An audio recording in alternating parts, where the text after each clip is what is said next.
I'd like to talk with you for just a moment about religious liberty and social justice. Let's start with the fact that all mainstream religions that are out there right now call us to love and honor our Creator. That we're taught that in loving God, we have to love one another. And we show our brotherly love to each other by working for the common good.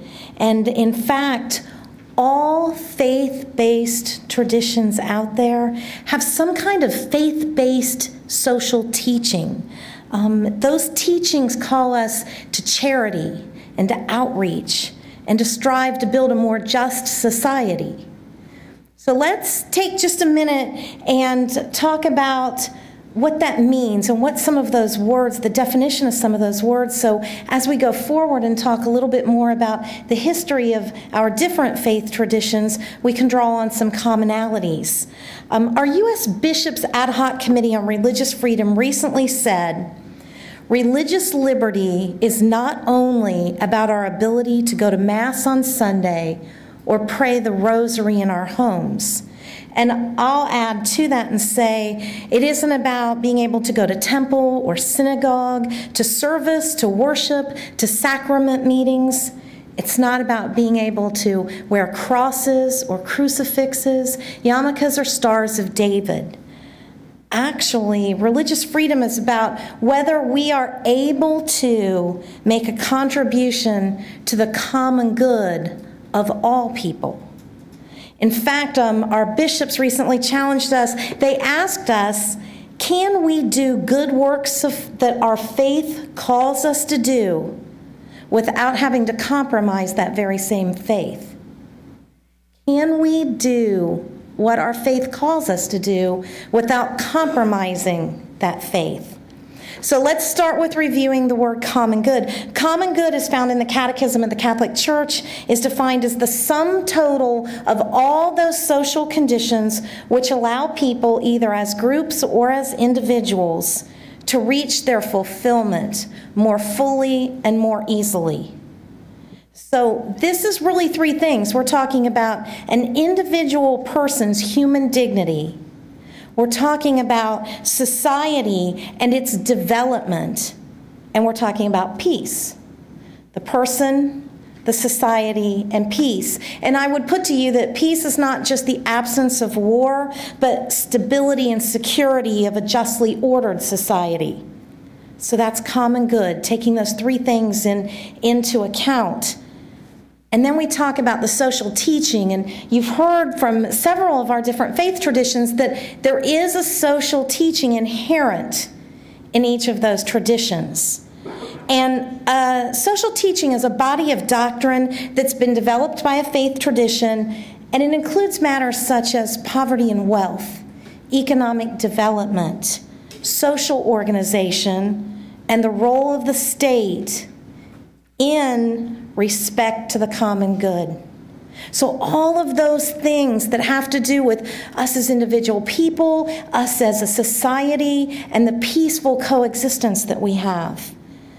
Most of us know the whole concept I just described that takes into account social justice and the common good as the big social justice. When we talk about social justice, Pope Benedict XVI describes it this way. He says, it has the purpose of helping to purify reason and contribute here and now to the acknowledgement and attainment of what is just in society. Let me put that in a little bit different words for you. What he's saying is, we're supposed to use informed reason to talk about and get together on how we can contribute right now based on what's going on in our society right now. Being able to say, we recognize this, we realize something needs to be done about it, and the goal is a just society. In doing this, this is based on the old Jewish law, prophetic writings, the Old Testament, the New Testament, the teachings of Jesus Christ. All of those things together make the topic of religious freedom a social justice issue. And I'll say this, that people people of all faiths and people of no specific faith have to be free to take action that has as its goal the common good. And we have to be able to do that without unnecessary or burdensome governmental impediments. Catholic social teaching talks to us about solidarity, about being our brother's keeper, and a preferential option for the poor. Our churches, whichever one it may be, actually has always been the repository for the most powerful argument for religious liberty. The fundamental dignity and equality of every single person in the eyes of God. That is the first and most foundational tenet of Catholic social teaching and the tenet of social teaching of all of our mainstream faith traditions. The equality and the dignity of every single person in the eyes of God. Our founding fathers of this country noted the important role that religion had in a democratic society. They understood that the faith traditions were necessary in contributing to the common good that's essential to having ordered liberty. So we are called as people of faith to provide a voice of reason in the public arena that's based on moral and social teachings that are part of our faith, of who we are. Social teaching reminds us that we have both rights and responsibilities. Vatican II actually taught us that we have the right to exercise the freedom of religion, publicly and privately, individually, and as institutions. So in a fundamental way, the right of expression of religious beliefs is actually what protects all of our other rights. But social teaching also says, with those rights, we have a responsibility. And we have a responsibility that requires us, as people of faith, to participate in the debate on matters that affect the common good, and we are required to participate in building a just society. When we talk about what's going on right now, as Pope Benedict asked us to do, we're talking about needing to live out our faith by serving others, be they Catholics or Baptists or Jews. But we are not called to serve them because they're Catholics or Baptists or Jews. We're called to serve them because we are Catholics and Baptists and Jews. Our nation desperately needs authentic faith-influenced social outreach. To understand this, to live it, to believe it, to reach out and serve and try to bring about the common good, it requires us to be able to be free to live our faith.